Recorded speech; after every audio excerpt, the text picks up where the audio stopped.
Hey there, car enthusiasts and fellow Honda Element lovers. Welcome back to this week's episode of Cheap versus Steep, the show where we compare budget-friendly options to premium splurges. Today, we're tackling something that's near and dear to my heart, or maybe the back seat. Seatbelts, once again. And this one is about badly fraying and messed up seatbelts in the back. So you can see, looks like a giant was using these for some dental floss. Both of these seats are really messed up, as you can see here, and we got to get these things changed out. So should we go with, safety first or budget first? Let's dive in. So as you can see in my Honda Element e-Camper, I don't think these back seats got used very much, and this seatbelt was just sitting here resting right there. And years of abuse have made it so that this thing looks like that.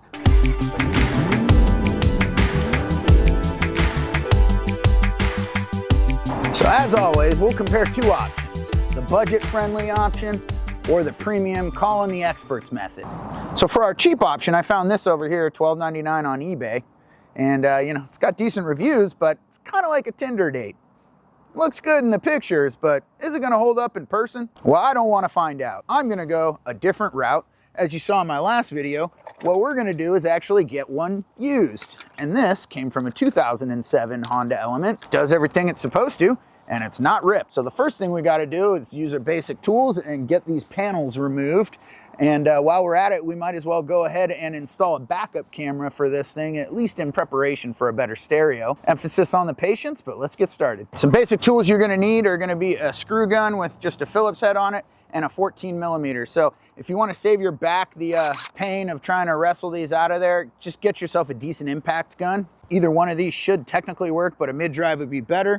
That will help you pull out the seat bar over there. I've already done this work, and this is just kind of sitting in here, at least on this side, as well as you're gonna need some pry tools. Those will help you get these panel pieces pulled apart so that you can remove this thing and access the seat belt. Now, the seat belt is 2 bolts, 2 14s, one there, and it should come out relatively easily. Comes out easily. There you go. Now, we do have to pull this top panel here because that is where the seatbelt's buried. Also, I don't care where you live or how meticulously you think that the previous owner cared for their car, doesn't matter. Any used car you get is gonna be full of human slime and maybe even some dog slime too. So this piece here, this flap that comes up and down when you open the door, has 3 Phillips head screws in it that need to be removed. This piece comes out relatively easily, and you can get it out of the way, pull out your panel here so that this piece here can be removed. But take a look at all of this grunge. It's grody. I think this guy used this car at the beach a lot because there's a lot of cement in here. All right, cue the work montage.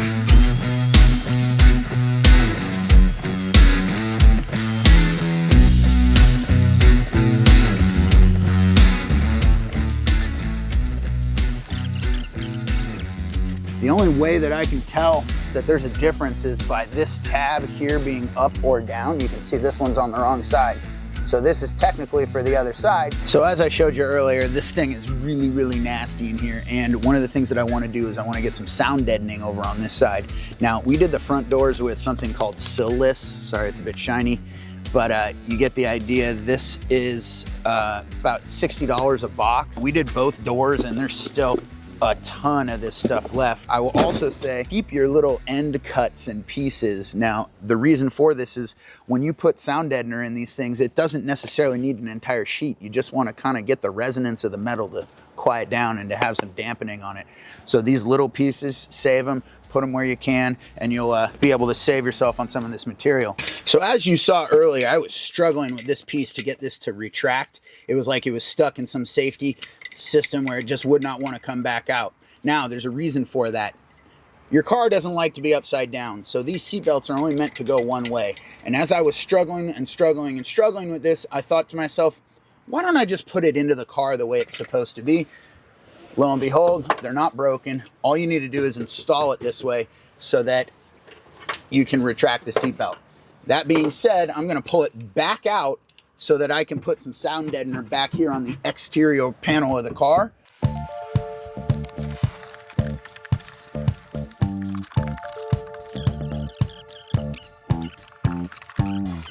You can see there's already some factory sound deadener here, but you can hear how hollow that sounds.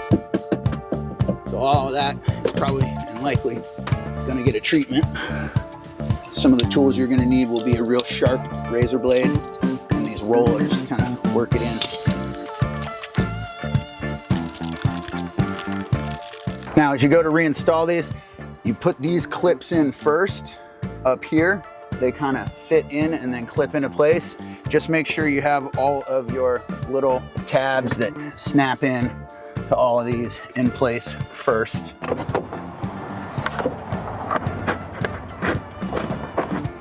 A little bit of extra care goes a long way. Make sure your rubber seals are where they need to be.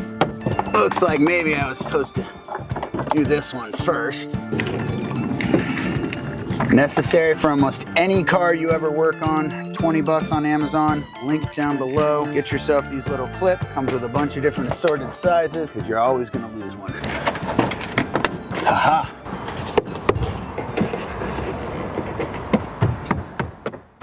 Took a quick lunch break and we're gonna get back at it. Got some more fun and games to go. So we got this backup camera here.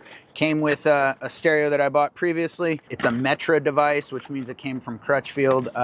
You know, $50 to $80. It's a decent camera. Unfortunately, it doesn't have any backup lights like some of the other cheaper ones that I've seen, but I'm hoping that the quality is better. To get this thing installed, we're gonna have to go through the loom down here on this back door of the Element. As you can see, there's a red and a black wire and the power wire to the camera. And then up on this side, we have the video, and then this goes to the reverse light trigger on the back of your stereo. For this side, you have a couple different options. You can run this all the way to the front of the car and try and find your reverse up there, which I don't recommend. Back here, we have our reverse lights. So we're gonna go ahead and we're gonna test out this loom right here. I unplugged this, it was fished up in here. So I'm gonna get my voltmeter and we're gonna put the car into reverse and see if we can find it. Obviously, this can get a little dicey if you are doing this on your own. So what you wanna do is get some decent wheel chocks.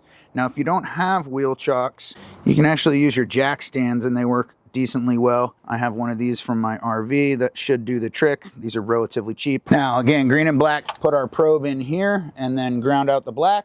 13 volts, so that is our reverse light. All right, we're gonna put the red from this long side onto there and then ground out the black wire and then run all of this up to the front of the car. So we're just gonna get our pry tool and see what we can pop open.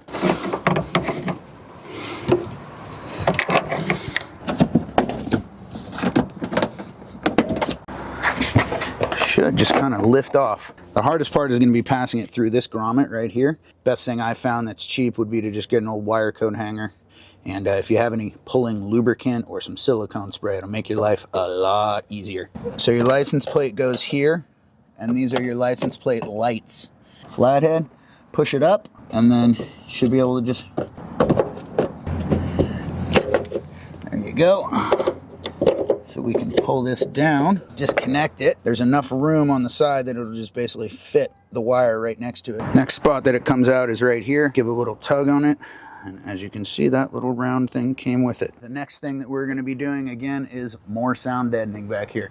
Might as well, we've got the thing open, so let's get at it. A little bit of rubbing alcohol and just wipe it down. You can hear that all of this is very tinny and just leads to a ton of road noise. There's a couple different holes here. We have 1 and 2 on each side. One up here where the latch is, and then one down here where the cables come out.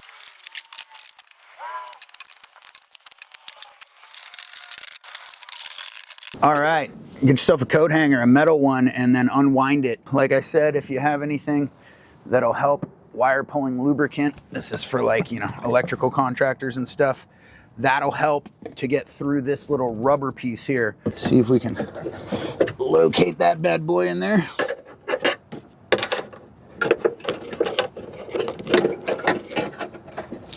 All right, so now that you can see that we got this through the hole, get some electrical tape. I will say one of the nice things about this camera is that it's got one lead for the video and the power, and then it just connects on the other side. And this is a lot thinner than trying to fish an RCA cable through these holes. Tape this up here, pull it through. And look how easily that came out. Now comes the fun part of getting it through this part. So there's two sides to this, obviously. You're gonna want to gently pry both sides apart. And with that, we got some sound deadener done, and we are ready to put this thing back together. Put your cap back on the handle here and the one screw, done. Long story short, we need to get to a place where we can splice these wires. We're gonna add the red wire to it. All right, there you have it. Inside of this loom, green wire with the black on it. This is the one we're looking for. We're gonna expose some of this wire and then solder on our red connection to it and then ground up to there. My soldering skills aren't the best, so I'm gonna have my teenager do it for me. And we're just gonna solder this wire right onto there. And then we'll cover it all up with some electrical tape and we're done. Back at it for another day. We are testing our reverse system so that we can install the backup camera. We've done all that, but in doing that, we noticed that this reverse light does not work. So I ended up picking up some Auxito Amazon specials. They're LEDs, so hopefully they'll be brighter to go with the fact that this camera does not have any auxiliary lights to go with it. So to get this taken out, it is literally just 2 screws and pop this thing out and replace this bulb. Easy peasy. Now you can see this one's already broke to shit down here, so I gotta be real careful and try and save my pieces. Just be gentle. This plastic is 20 years old. Old bulb. Yeah, that's what I didn't want to happen. I think these were 14 bucks on Amazon. They were pretty cheap. Always compare your parts. They look to be the same. It appears that we have a problem with our wiring. All right, so the last thing we did was try and install this and I was getting a failure. So trace your work backwards, grab the voltmeter, tested it on the line in there and that little gray plug that we tapped into for the backup camera, wasn't getting anything. Sprayed a little contact cleaner in each side, let it evaporate and clean out, put it back together. Let's try it again. Hopefully that's working.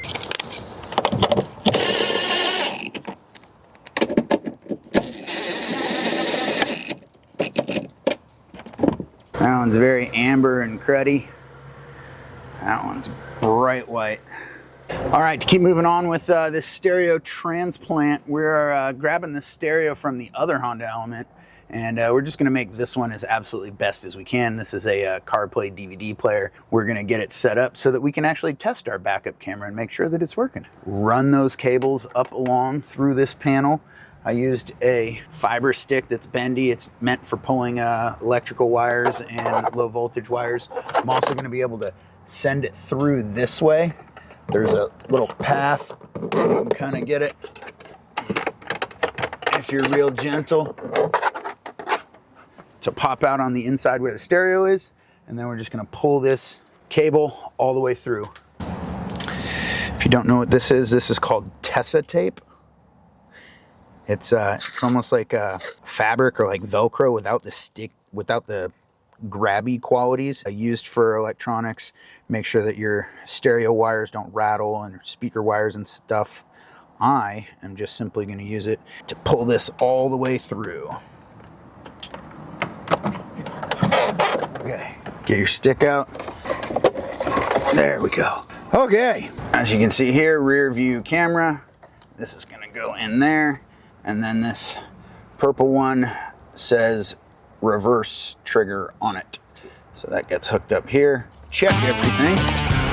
Still got some work to do hooking up the amp to the subwoofer. Boom! There we go. All right.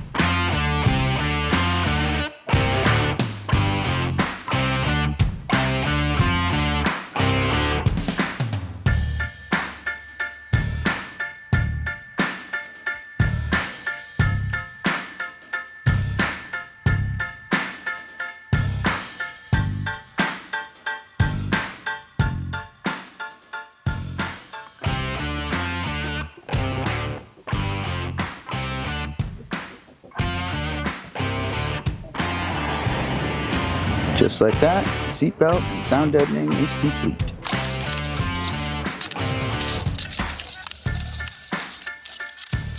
Welcome back to Car Tech TV, folks, the channel where we take car repairs from uh-oh to oh yeah. Today, once again, we're working on the Honda Element, a car that's, you know, half SUV, half toaster, but all charm. With that said, let's grab the appropriate tools and let's get into it. It's gonna be a ride. So as you can see, this side's already been put back together. Seatbelt is in beautiful shape. We got this one from a community member online. I bought an entire package. It came with both the fronts, both the rears, and a couple of pieces of plastic that came for like the little automatic transmission piece and the underside of the steering wheel. This one's been kind of cleaned up and put back together. We also did a bunch of sound deadening, as you saw earlier. So now with the sound deadening done on this side, we simply need to get these pieces washed up and get them put back in, because now both seatbelts have been done.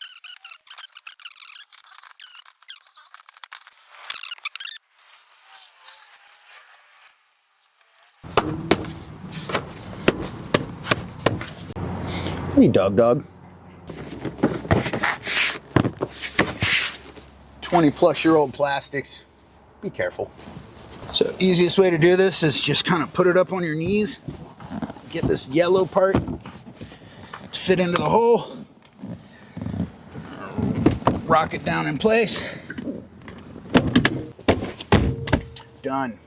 Put your panel back on. Looks like a car again. Now, if these pieces look like they're a little bit modified, it's because they are. To get these Honda Civic Si seats in here, I had to cut out some of this area.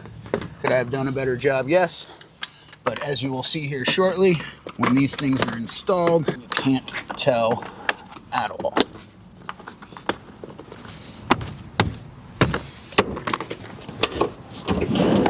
And there you have it. Can't see anything. And our final piece of plastic going in is the subwoofer cover. Now, I don't know if you can see it from here, but what happened was this is a dual voice coil subwoofer, so you got two channels, left and right, and that is exactly what's running up to our amp. So this just gets tucked away, and then you might need to move your carpet a little bit so that this thing will fit. There are 4 pins that slide into place. Make sure the back ones grab, click it into place, and then there's 2 of the little pieces on the side that need some black connectors. Get the fattest, widest ones that'll go in the hole.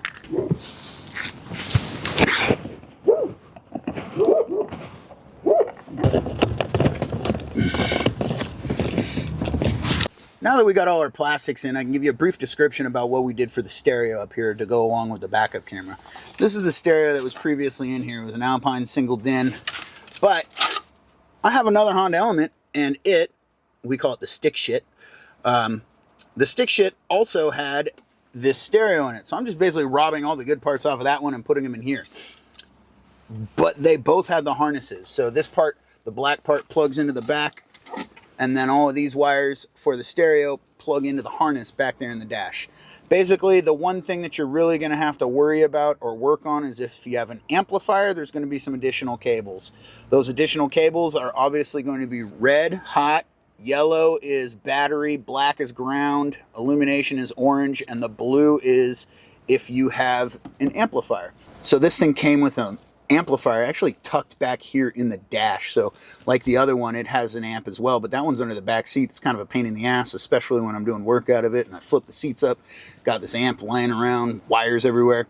This one is small enough that it only requires the battery and the ground and the amp line. So we don't have to run any additional wires in there. It's 45 watts by 4. I think it's called the 445U.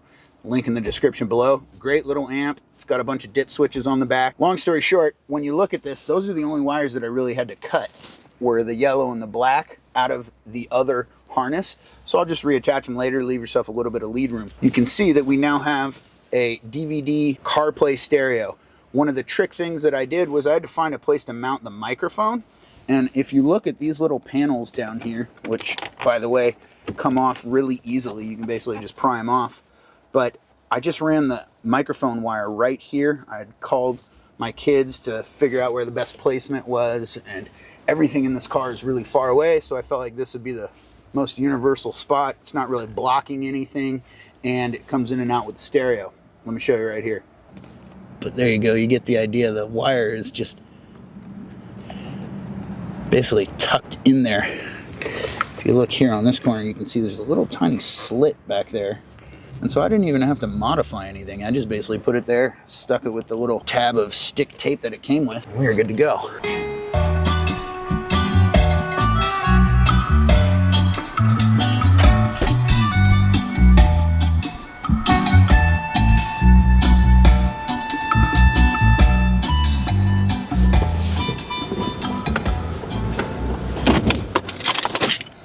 And with that, another week has gone by. Another big set of mods have been done. We got the stereo and the CarPlay done. We got the backup camera done. And we got these seat belts looking a lot better. If you like what you see, be sure to subscribe to the channel so that we can bring you more content just like this. And look forward to next week's episode for more Element content. Now to go clean everything up.